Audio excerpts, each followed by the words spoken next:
Hey, how's it going, everybody? This is MegaShadowFist, and welcome back to Ace Attorney Justice for All. Now, when we last left off, we started the fourth act, the fourth part, if you will, of the final case of this game. So, depending on how things go, I predict we'll probably have maybe, not including this one, two more recording sessions left, not including this one. I'm not quite sure. I'm not quite sure how long this act is going to be. It's probably going to be relatively long, but whatever it gets to be, let's go ahead and hit continue.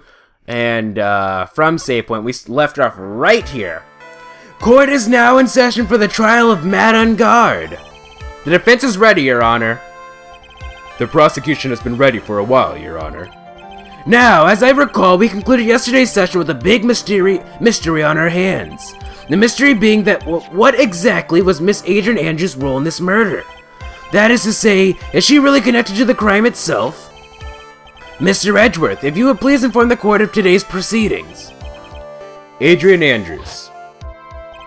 She forged evidence that threw suspicion onto Mr. On guard, and then proceeded to escape the crime scene by wearing a nickel samurai costume.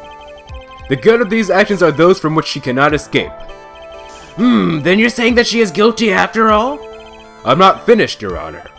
Miss Andrews has nothing to do with committing the actual murder. I would like to direct the court's attention to this card. What is that? It looks like a shell. This is the calling card for a certain assassin. Assassin, you say? Yes, Juan Corrida was killed by a professional assassin. And the person who hired the assassin, his client so to speak, is Matt on guard. Oh, what a surprising turn of events! I would think it's become commonplace by now, Your Honor. I know what's going on this time, so I know that everything Edgeworth has said is true. But we still have to hold out as long as we can. At least, until Maya's safe and sound. I wonder how the trial will turn out today. Now then, please call your first witness, Mr. Edgeworth. Please don't be old bag. The prosecution calls the defendant's mentor, Mr. Will Powers, to the stand. Oh, that's right. To the stand. Now then, witness, your name and occupation, please. Okay. I'm, Will Powers. I'm a poor, underpaid action star. And what is your relation to the defendant? Well, I guess I'm sort of a lousy mentor to him in a way, yeah. Mr. Powers, please, you don't need to put yourself down so much. Oh, sorry. Well, but I'm just kind of a nothing sort of guy. On the night of the murder, you visited the defendant's room. Is this correct? Yes. I didn't know that. But you know, I didn't actually get to see Matt when I went. All you need to do is answer what you're asked. Now then, I would like you to please testify about when you went to Mr. On guard's room. Okay, sure. Visit to Matt's room. Witness testimony, if you please. After the award ceremony, I went by myself to Matt's room. Matt was standing there in front of his room, still in his nickel samurai costume. He was talking with someone. At first, I thought it was the bellboy. I watched the two of them for a while, but then I gave up and went back. I had guests with me that night, and I couldn't make them wait for me. Nothing sounds out of place in Mr. Powers' testimony. Really, though, actually. And talking with the bellboy is no big deal.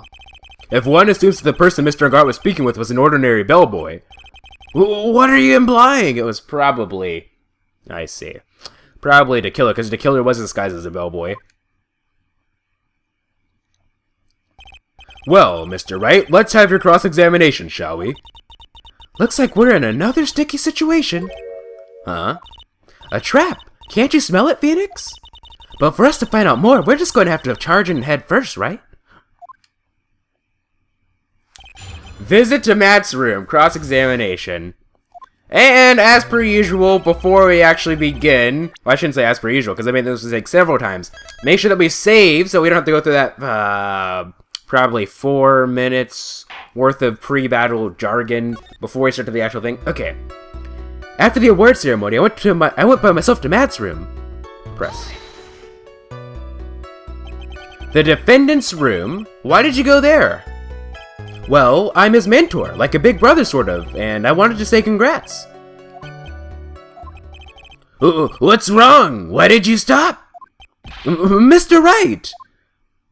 Oh, what is it? You're going to try to trick me into a corner, aren't you? Huh? I know I'm just a poor underpaid action star, but I'm not the killer! No one said you were, Mr. Powers. No, please, don't trick me! Every time you do your lawyer thing, the witness suddenly turns into the bad guy. Every time? That is true! Witness. I will personally talk to the defense at a later time.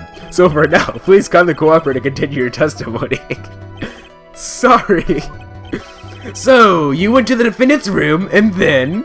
Hey, wait a minute! How did I suddenly turn to the bad guy here? It's true, though. Anyway, whatever the case may be, Matt was standing there in front of his room, still in the Nickel Samurai costume. Are you sure that was Matt on guard? Yeah, I'm sure. He wasn't wearing the Nickel Samurai mask then. If that's the case, then he really can't be mistaken. And what was the defendant doing, standing in front of his own room? He was talking with someone. At first I thought it was the bellboy. At first? What do you mean by that?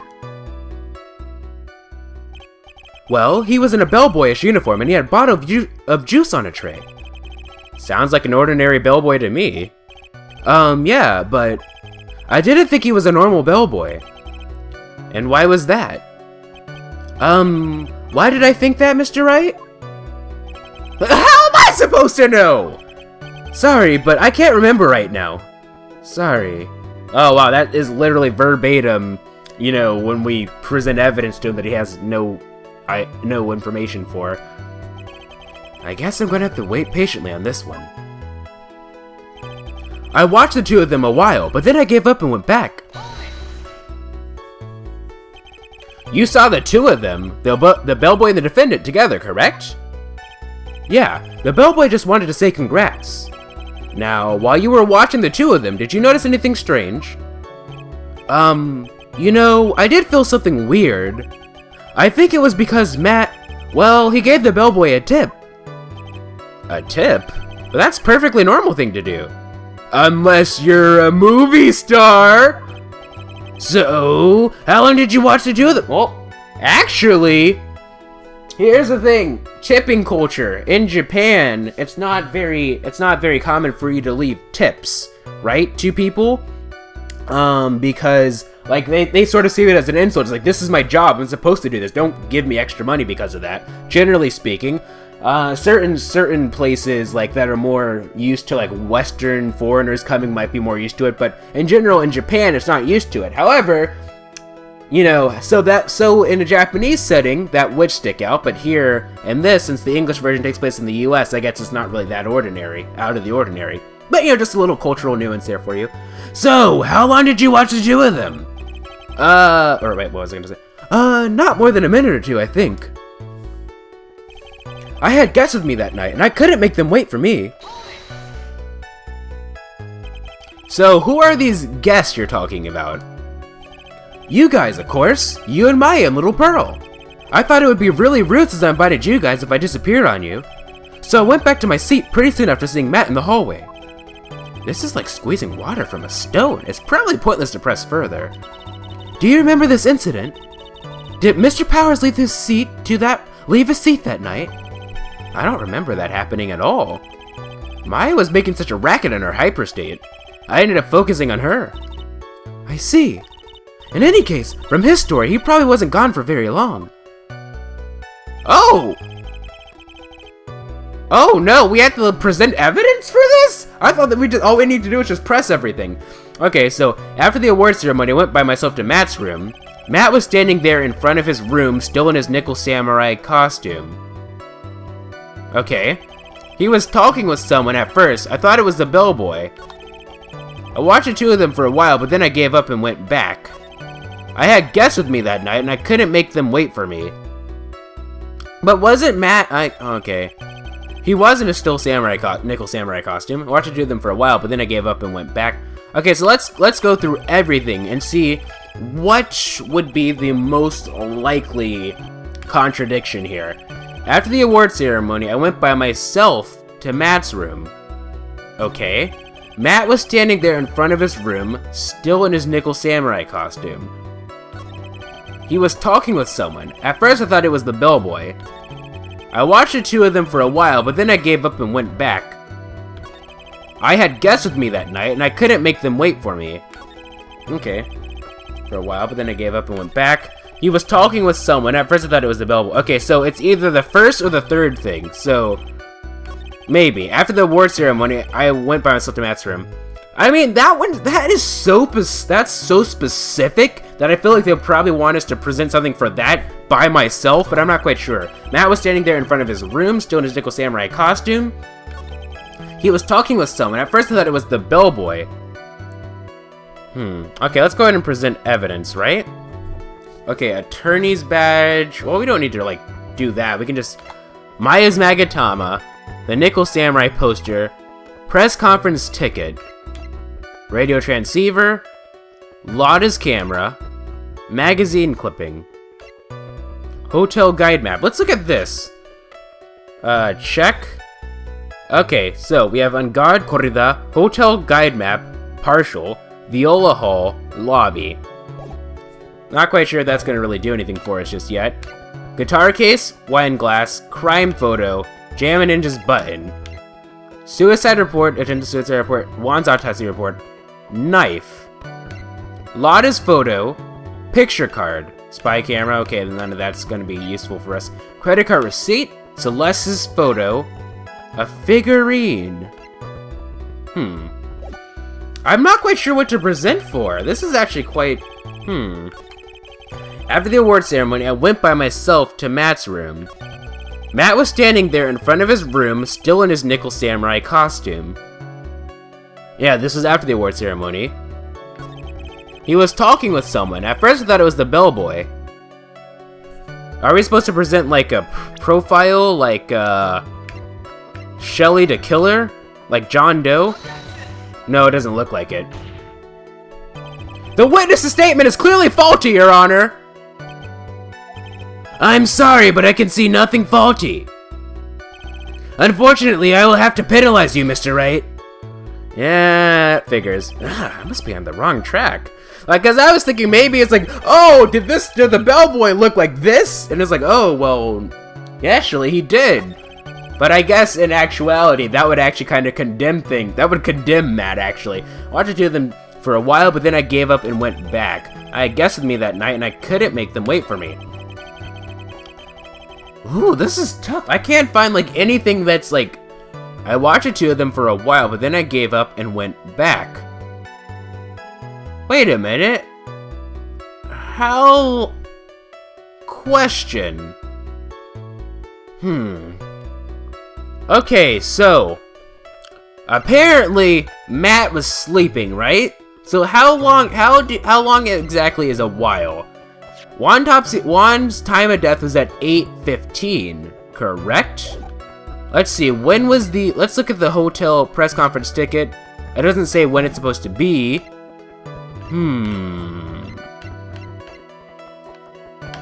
What am I supposed to present? Like, this is legitimately... Isn't it supposed to start out easy, then get tough? Matt was standing there in front of his room, still in his nickel samurai costume. Well, we already proved that there was a spare nickel samurai costume, right? After the award ceremony, I went by myself to Matt's room. Matt was standing there in front of his room, still in his nickel samurai costume. He was talking with someone. At first I thought it was the bellboy. I want to say it's this. I watched the two of them for a while, but then I gave up and went back. I had guests with me that night, and I couldn't make them wait for me. Wait a minute, hold on! Matt was standing there in front of his room, still in his nickel samurai costume. How do you know that it was Matt? Okay, For example, let's look at, but how exactly do we prove that's a contradiction? Because we don't know if that was mad or not. Nickel Samurai, magazine clipping, hotel guide map, crime photo. I'm not quite sure how to present.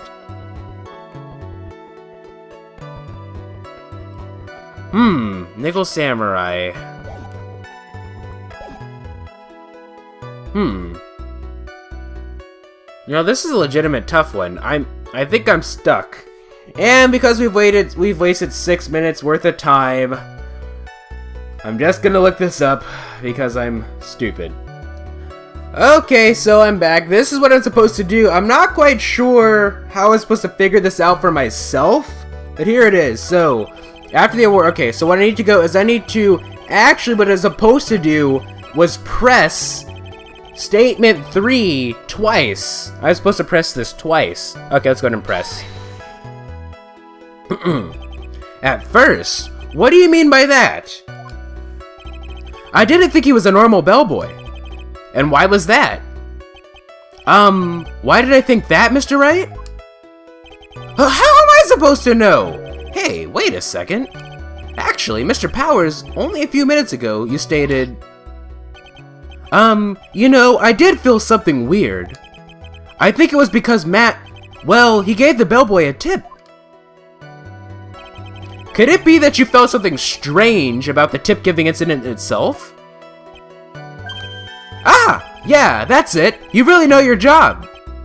Mr. Edgeworth! Yes, Your Honor? This bellboy, he wasn't an ordinary one, was he? Perhaps we should let the witness tell us. Very well. Mr. Powers, please amend your testimony. You mean about the bellboy, right? Matt gave the bellboy a tip. Let's go ahead and press. So he gave the bellboy a tip? What's so strange about that? Well, you see, Matt's not a poor penny pincher like me. I was trying to figure out how much it was because the tip really shocked me. How much it was? But that's when something even more surprising happened. The bellboy was putting the tip he got in his pocket. And that's when I got my first good look at the guy's face. I was really shocked. I'm afraid I don't follow at all. It sounds like Mr. Powers was surprised twice by this event. I wonder which of his shocking moments I should ask about. Shocking truth, the bellboy's face, obviously. Or should we go with this tip? We'll go with the bellboy's face first. What was so shocking about the bellboy's face, Mr. Powers? Well, he wasn't exactly a boy, more like an old gramps. I hope you know that your discrimination towards old men is a no-no in my court. No, that's not what I meant at all. In the smack middle of the guy's face, there was a line of stitches. A line of stitches? Yeah, and it went straight from the tippy top of his head to the bottom of his chin. Almost like it was a thread snapped all this stuff. It was almost like if that thread snapped, all the stuff in his head would come spilling out. Ah! He was there, at Angard's house. He was the butler! What is it, Mr. Wright? Nothing, Your Honor. So that means Angard was talking with the killer then.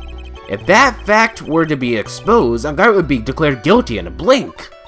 Phoenix, you have to play dumb here. Pretend you don't know anything. Yes, Chief. You sure you don't have something you would like to say, Mr. Wright? Huh? What did you just say, Your Honor? Nothing, Mr. Wright. Nothing. We're just going around and around in circles. Now then, Mr. Powers, please continue with your testimony. Insolent fools! Oh, what am I talking about? This isn't a Fire Emblem Path of Radiance. Anyways, I'll goodbye, see you guys in the next episode.